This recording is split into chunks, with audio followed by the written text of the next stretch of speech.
பத்திரிகையாளர்கள் என்னும் போர்வையில் ஒளிந்து கொண்டு வரம்பு மீறி பேசும் சில முட்டாள் கூட்டம். பத்திரிகை சுதந்திரம் என்ற வார்த்தையை பயன்படுத்தி எல்லை மீறி அடாவடித்தனம் செய்யும் சில போலி பத்திரிகையாளர்கள். உண்மை செய்திகளை வெளிச்சத்திற்கு கொண்டு வருவதுதான் பத்திரிகையாளர்கள் வேலையை தவிர யாரையும் காயப்படுத்துவதோ அவமானப்படுத்துவதோ அல்ல.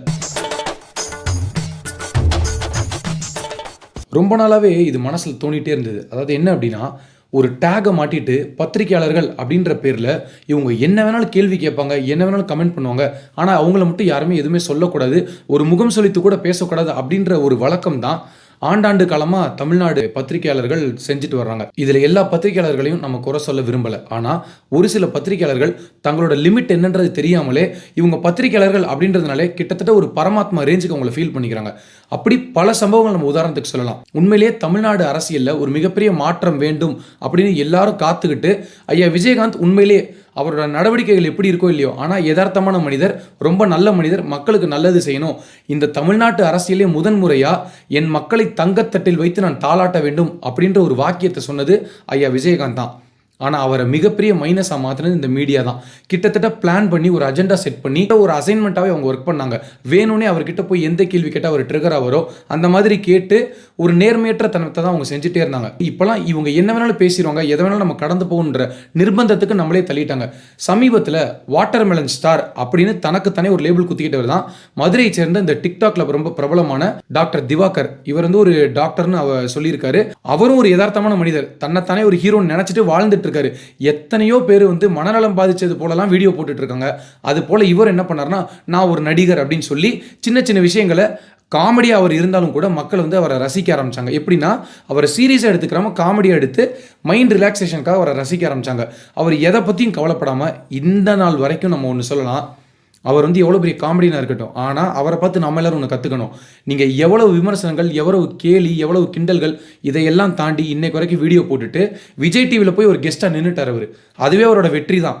சமீபத்தில் என் காதலே அப்படின்னு ஒரு படம், ரொம்ப பிரபலமான ஒரு டேரக்டரோ இல்லை பிரபலமான நடிகர்களோ நடித்த படம் கிடையாது. ஒரு சாதாரண ஒரு படம், ஒரு சின்ன படத்தை வெற்றி பெற செய்யணும்னு சொல்லி அந்த ப்ரிவ்யூ ஷோக்கு அவரை கூப்பிட்றாங்க. அவர் ரொம்ப யதார்த்தமாக ஒரு மனிதன் அப்படின்றதுனால அவருக்கு தெரியல ப்ரெஸ் பீப்புள் எப்படி ஹேண்டில் பண்ணணும், அவங்களோட ரொம்ப டெக்னிக்கான கொஸ்டின்ஸ் எல்லாம் எப்படி ஹேண்டில் பண்ண அவர் தெரியல. அவர் என்ன பண்ணுறாரு, இந்த படத்தை பற்றி பேசுகிறாரு. இந்த கூட்டத்தில் எப்பயுமே ஒரு இடத்துக்கு போனால் ஒரு உரண்டை இழுக்கணும், பஞ்சாயத்து இழுக்கணும், பிரச்சனை பண்ணணுன்ட்டு ஒரு மனிதர் இருப்பார். அவர் யாரும் கிடையாது. அடுத்தவங்கள பர்சனல்ஸை பற்றி பேசவே மாட்டார்.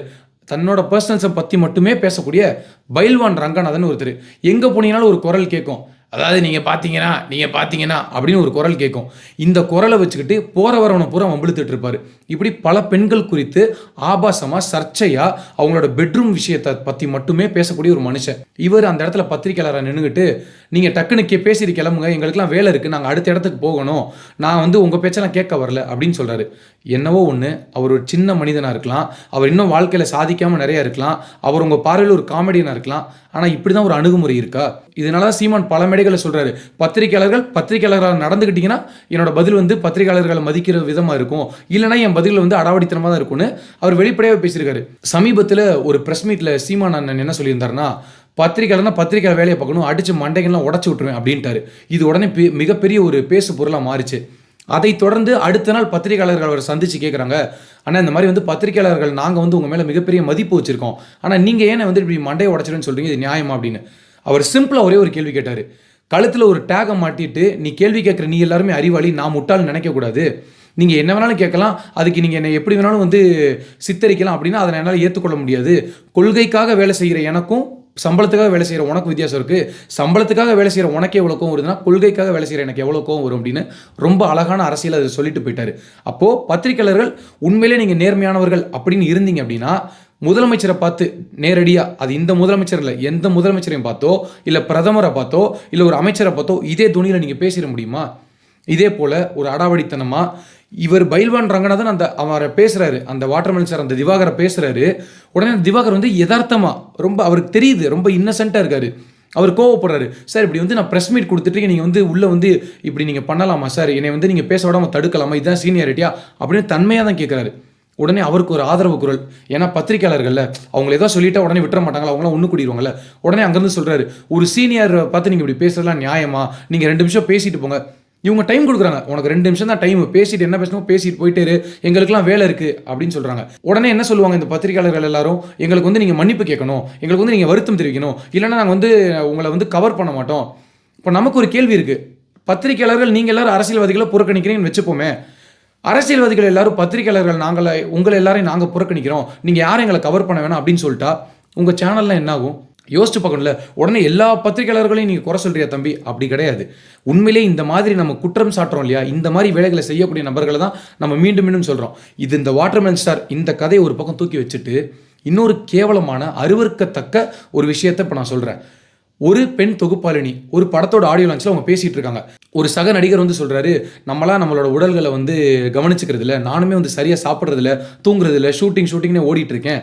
அதே போல் இந்த மேடையில் வந்து இந்த பெண் தொகுப்பாளினியை நான் பாராட்டணும், ஏன்னா தமிழை வந்து ஆங்கிலம் கலக்காமல் உச்சரிப்பு அழகாக பேசினாங்க, அவங்களுக்கு ஒரு பாராட்டுகள் அப்படின்னு அவர் சொல்லிட்டு போயிட்டாரு. உடனடியாக அந்த பெண் தொகுப்பாளினி என்ன பண்ணுறாங்கன்னா, மேடை நாகரிகம் கருதி அந்த மேடையிலேயே நீங்கள் என்னை பற்றி சொன்னதுக்கு ரொம்ப நன்றி, நான் தமிழில் பேசுகிறேன்னு சொன்னது ரொம்ப நன்றி, என்னோட பூர்வீகமும் தென் தமிழ்நாடு தான், அதனால் நான் தமிழில் தான் அதிகமாக பேசுவேன் அப்படின்னு சொல்லிட்டு, நீங்களும் என்னை பற்றி இவ்வளோ சொன்னீங்க சார், அதே போல் உங்களுக்கும் ஒரு அக்கறையில் நான் எல்லாருக்கும் சொல்கிறேன், நம்ம யாருமே வந்து சரியாக சாப்பிட்றதில்ல, வேலைன்னு ஓடிட்டே இருக்கோம், நம்ம எல்லோரும் நம்ம ஹெல்த்தை பார்த்துக்கணும் அப்படின்னு ஒரு அக்கறையில் அந்த பெண் சொல்கிறாங்க. கிட்டத்தட்ட ஒரு 25 27 வயது அந்த பெண்ணுக்கு இருக்கும்.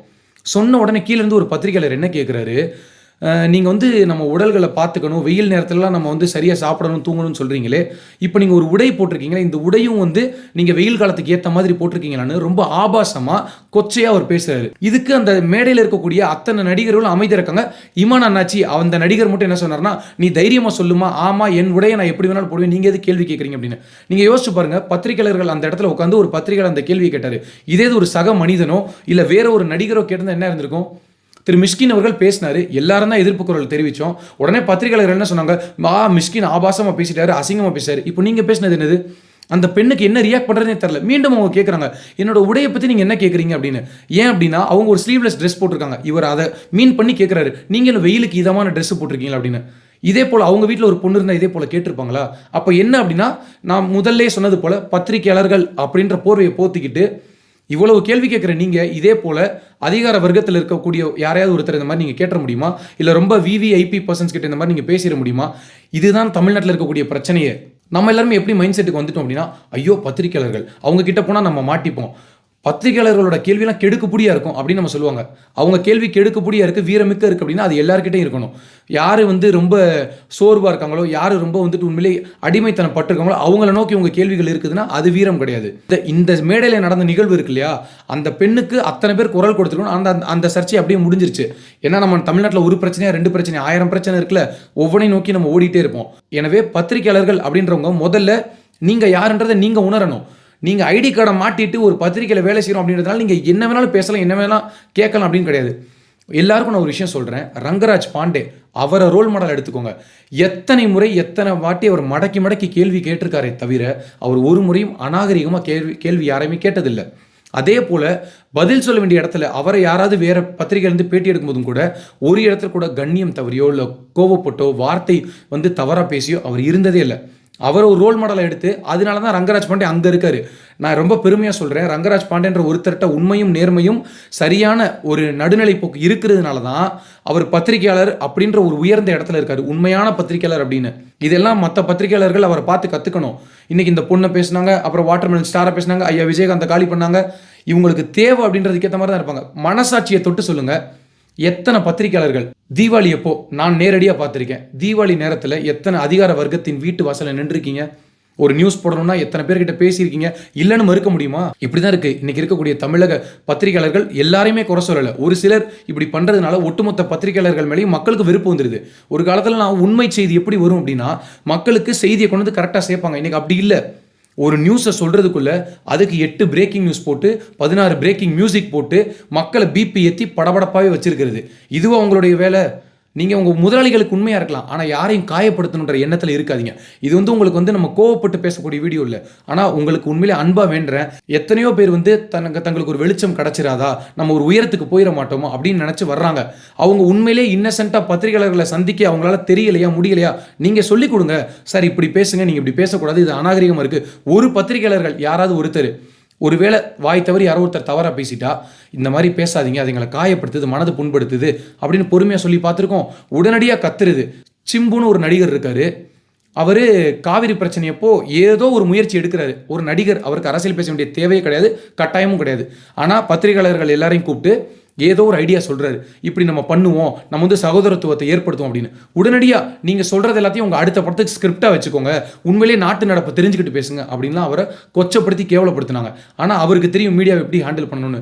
எனவே இனி வரும் காலகட்டங்களிலாவது பத்திரிகையாளர்கள் உண்மையான பத்திரிகையாளர்களாக, நேர்மையாக, கண்ணியமாக, நாகரிகமாக செயல்பட வேண்டும் என்பதே தமிழக மக்களின் எதிர்பார்ப்பு.